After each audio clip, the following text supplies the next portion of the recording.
If you're in a relationship with someone who is challenged with emotional expression, or if they find it very difficult to deal with your emotional self, or if you are that person, then this video is for you.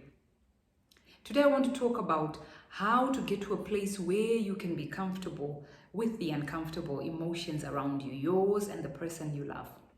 Welcome back to Loving Honestly. My name is GC, and Loving Honestly is a place for every woman with a deep need to redefine your love story in the way that feels right for you. I speak about intimate relationship issues, and I also speak about parenting teenagers.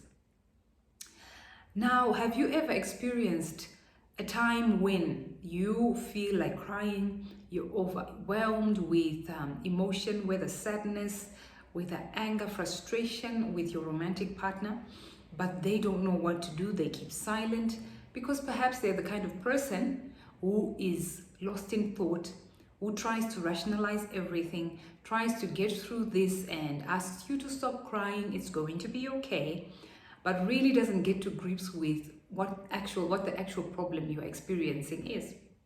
Well, in life, we are all gifted with an emotional muscle. Unfortunately, some people use it more than others. Some people use it in a negative ways to help control situations. And some people are not able to use this because they don't want to feel. Because feeling brings about pain, it brings about uncertainty, it messes up with the cognitive thought processes that they need to make sense of their world, because that's all they know how to do, is to make sense of things.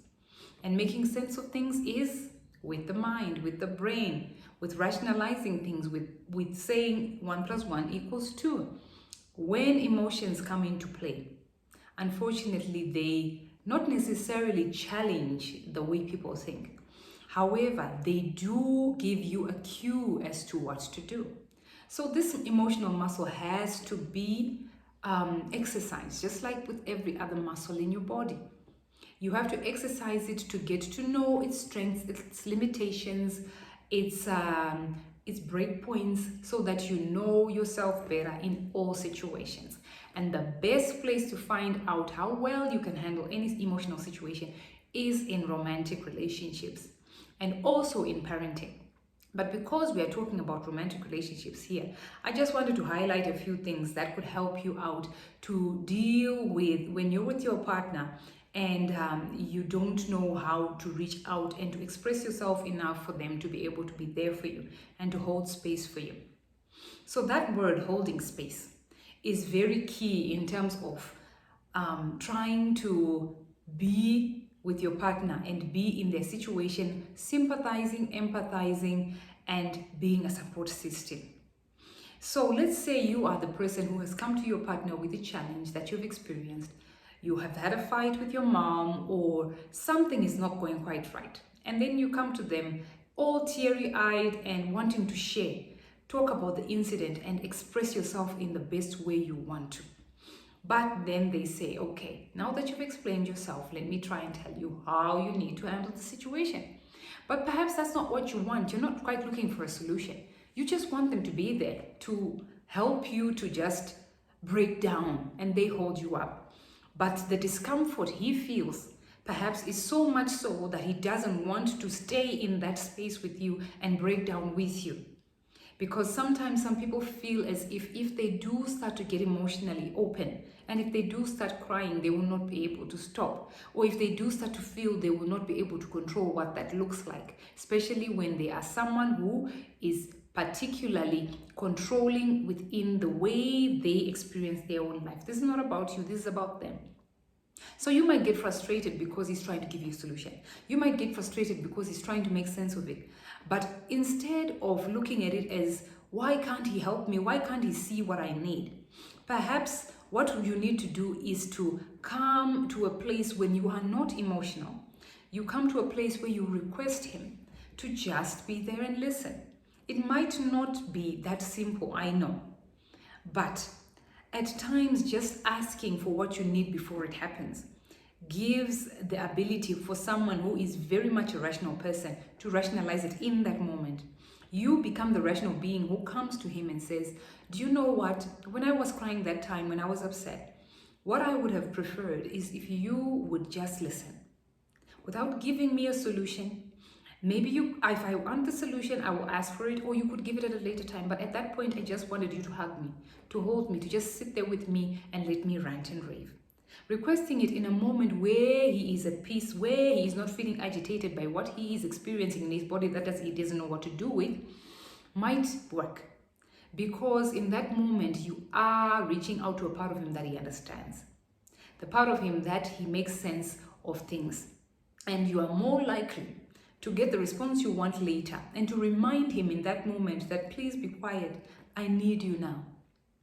On the other hand, for the person, if you are the person who is struggling with being emotional, with not being emotional, I will tell you this. Just by being there and sometimes saying, I don't know how to help you. Tell me what I need to do. Do you need me to give you a hug? Do you need me to just stay quiet?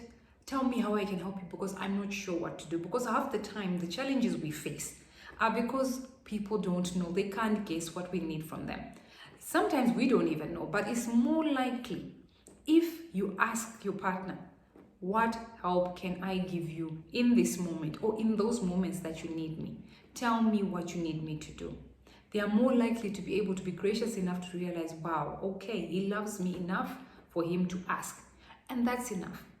Because emotions are overwhelming. Especially, I know this is cliche, but men struggle more than women with expression, with emotional expression, because their rational side of the brain has been exercised since they were little.